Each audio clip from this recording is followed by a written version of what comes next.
said, after that, when Valmiki goes for his midday bath with sage Bharadwaja in river Tamasa, and there he sees beautiful two crauncha birds that were inseparable, singing together. He sees them sitting there on the tree. And then suddenly, the male bird drops dead. Being shot by a hunter, drops dead, and the female who was singing with the male bird, she cries, she throws out a shriek, a cry.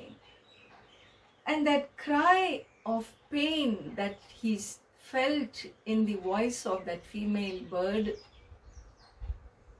Valmiki, his heart filled with compassion, karuna for that bird, he curses that hunter.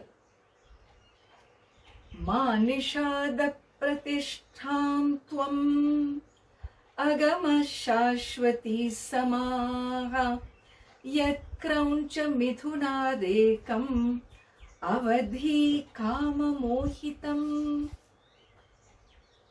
He declared these words and he regretted. He regretted.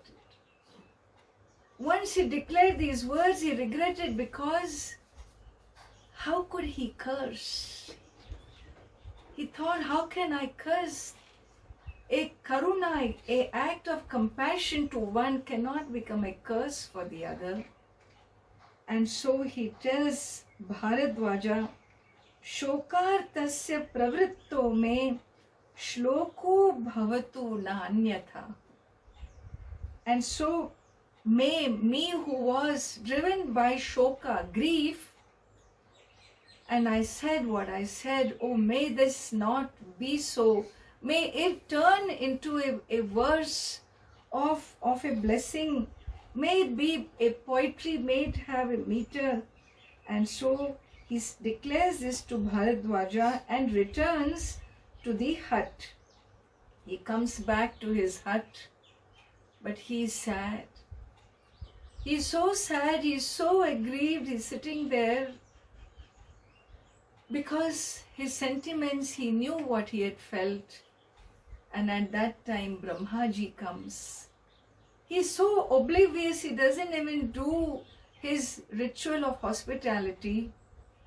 But Brahmaji tells him, Mat chanda deva te brahman pravritteyam saraswati.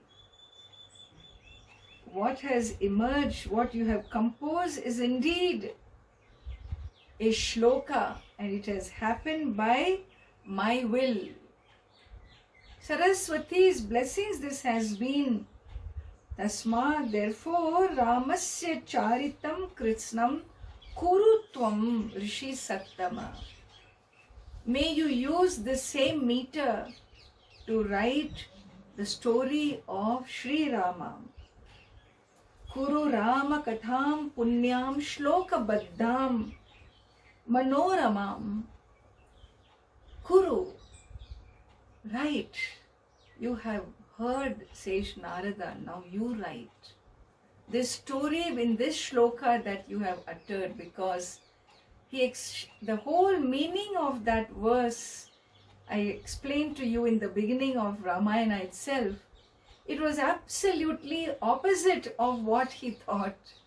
It could have been taken as a curse, but it is a verse that declares in Sanskritam that you, O Lord, became eternal, Shashwati Samaha. So you are the one, Ma Nishada, you are the one who is Lakshmi Narayana.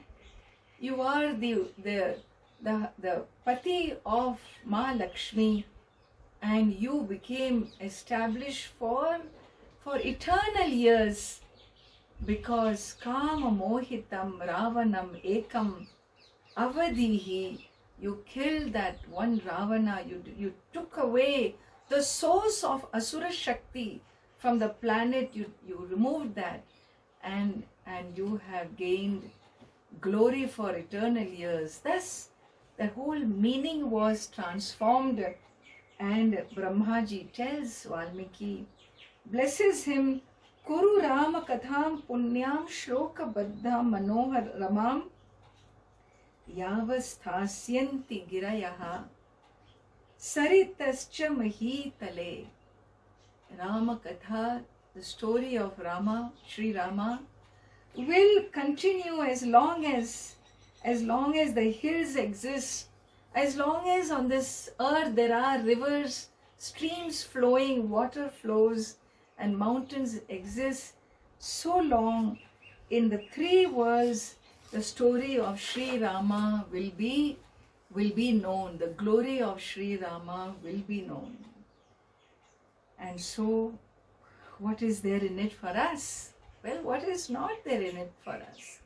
It's a whole life of learning, nothing but learning and learning, episode after episode. And so, he says in verse 98, as part of the concluding Phalashruti, when you learn about Sri Rama, when you go through these episodes, it's not telling stories, understand? It is imbibing dharma. It is imbibing hope and trust and strength and courage and a conviction and a commitment to a life of dharma.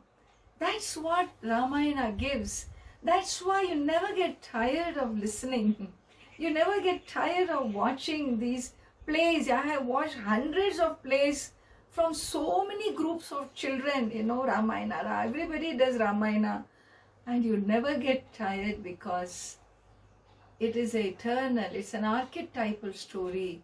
It is etched in the universe as a divine episodes that happened with divinities on earth, that walked on earth. And therefore, idam pavitram papaganam, this is a Ramacharitam.